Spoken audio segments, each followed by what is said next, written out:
Le CAC 40 a bondi de plus de 2% ce matin sur une seule phrase de Donald Trump. Les États-Unis quitteraient l'Iran très bientôt, dans 2 ou 3 semaines. Les marchés asiatiques avaient déjà flambé dans la nuit, Tokyo gagnant plus de 5%.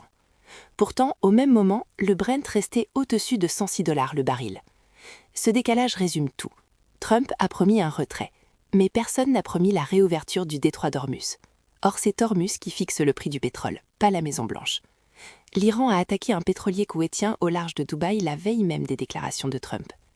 Le passage par lequel transite 1/5 du commerce maritime mondial d'hydrocarbures reste fermé de facto. John Plassard, de Cité Gestion, le dit clairement. Si les États-Unis se retirent sans régler la question d'Ormuz, la volatilité persistera. Trump lui-même a lâché une phrase révélatrice, invitant les pays européens à se débrouiller seuls dans le détroit.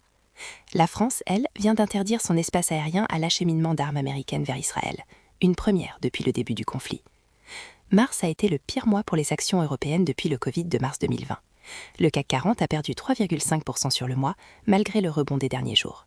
LVMH accuse un recul de 28% sur le premier trimestre, du jamais vu dans l'histoire du groupe. La chute du tourisme et des ventes au Moyen-Orient s'ajoutant à des résultats décevants. Le rallye d'aujourd'hui repose sur un espoir. Le risque, c'est que cet espoir ait déjà un prix.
Au milieu de ce choc pétrolier, le luxe français dessine une autre stratégie.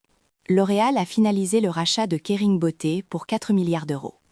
L'accord, annoncé en octobre 2025, inclut la marque Creed et des licences exclusives de 50 ans pour les parfums Bottega Veneta et Balenciaga. Pour Kering, en difficulté depuis plusieurs trimestres, cette cession réduit la dette et permet un recentrage. Pour L'Oréal, c'est une consolidation de sa position de numéro 1 mondial de la beauté de luxe.